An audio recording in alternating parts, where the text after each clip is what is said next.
दोस्तों, सनातन धर्म ग्रंथ पृथ्वी पर एकमात्र ऐसे ग्रंथ हैं जो प्रश्न तथा उत्तर पर आधारित हैं।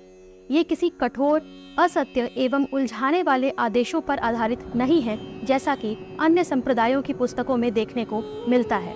सनातन धर्म प्रश्नों तथा नई खोजों को बढ़ावा देता है, जिससे कि सत्य तक पहुंचा जा सके, या आंख बंद करके किसी भी बात को मानने को मना करता है और इसके विपरीत सत्य को जानने पर जोर देता है। सनातन धर्म के अनुसार पहले सत्य को जानो, फिर उसे मानो। प्रश्न तथा उत्तर पर आधारित एक ऐसा ही ग्रंथ है श्रीमद् भगवद गीता, जो दो लोगों के बीच हुए वार्तालाप का संग्रह है। इसमें अर्जुन प्रश्न करता है और भगवान श्री कृष्ण उत्तरदाता है। भगवान श्री कृष्ण ने अर्जुन द्वारा पूछे गए सभी प्रकार के प्रश्नों का बहुत ही सरल एवं सुंदर तरीके से उत्तर दिया, जिससे कि अर्जुन सहमत हो सके। श्री कृष्ण ने स्वयं ही अर्जुन को प्रश्न करते रहने के लिए प्रेरित किया, जिससे अर्जुन की सभी समस्याओं का समाधान हो सके। भगवद गीता में इन दोनों के बीच हुआ संवाद आज के विज्ञान, राजनीति, सामाजिक शास्त्र, भूगोल, मनोविज्ञान तथा दर्शन का एक सुंदर मिश्रण है, जो कहीं और प्राप्त होना असंभव है। आइए देखते हैं कि कैसे 1 से 10 तक की गिनती का उपयोग करके भगवान श्री कृष्ण ने अर्जुन को संपूर्ण ब्रह्मांड का ज्ञान दे दिया। भगवान कृष्ण, जो कि एक हैं, वह 2 भागों में बट जाते हैं। एक भाग है आत्मा, तो दूसरा भाग है परमात्मा। इसका अर्थ ये हुआ कि कृष्ण आत्मा भी है और परमात्मा भी। अब ये 2 हिस्से यानी आत्मा और परमात्मा 3 अलग अलग प्रकार के पदार्थ में बंट जाते हैं।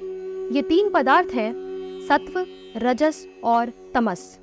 ये 3 पदार्थ अब जीवन के 4 प्रकार के लक्ष्यों को जन्म देते हैं।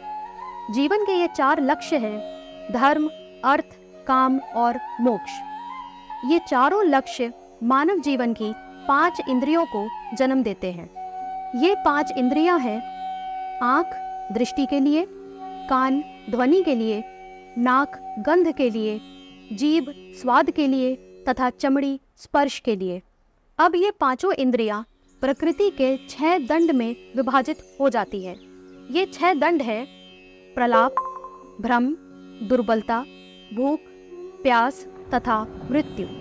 ये 6 दंड हमारे शरीर की 7 परतों में समाहित रहते हैं। शरीर की ये 7 परतें हैं चमड़ी, मांसपेशी, गूदा, मज्जा, हड्डी, चर्बी और वीर्य।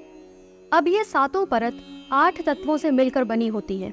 ये 8 तत्व हैं पृथ्वी, जल, अग्नि, वायु, आकाश, मस्तिष्क, कुशाग्रता तथा मद। ये 8 तत्व मिलकर हमारे शरीर में 9 द्वार बनाते हैं। ये 9 द्वार हैं 2 आँखें, 2 नासिका, 2 कान, 1 मुंह, 1 जननांग तथा 1 मल द्वार। और अंत में ये सभी 9 द्वार 10 वायु द्वारा संचालित होते हैं। ये 10 प्रकार की वायु है प्राण वायु, अपान वायु, व्यान वायु, उदान वायु एवं समान वायु। ये 5 प्राण वायु हैं। इसके अलावा अन्य 5 वायु हैं नाग वायु, कूर्म वायु, देवदत्त वायु, कृकला वायु एवं धनंजय वायु। ये 5 उप प्राण वायु हैं।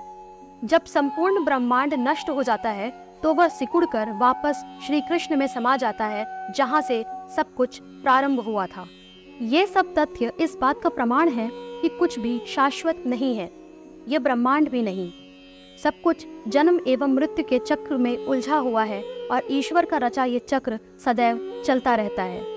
मित्रों, श्रीमद् भागवत गीता में श्री कृष्ण के द्वारा कही गई ये सभी बातें आज का आधुनिक विज्ञान भी मानता है। हम अपनी पुस्तकों में ब्रह्मांड के सृजन से जुड़ी थ्योरी भी पढ़ते हैं, जिसको आधुनिक विज्ञान बिग बैंग थ्योरी कहता है। विज्ञान ने यह भी कहा है कि ये ब्रह्मांड एक दिन नष्ट होगा।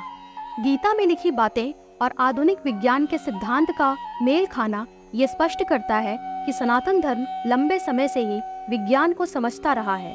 इसमें लिखी सभी बातें सर्वथा वैज्ञानिक हैं। मॉडर्न साइंस भी इसको झुठला नहीं सकती। अंत में मैं यही कहना चाहूंगी कि सनातन धर्म को वैज्ञानिक धर्म कहना सर्वथा उचित है और इसके द्वारा दिखाए गए रास्ते पर चलकर मनुष्य अपनी सभी परेशानियों का हल प्राप्त कर सकता है। मित्रों, आप सबको ये वीडियो कैसी लगी कमेंट करके अवश्य बताएं।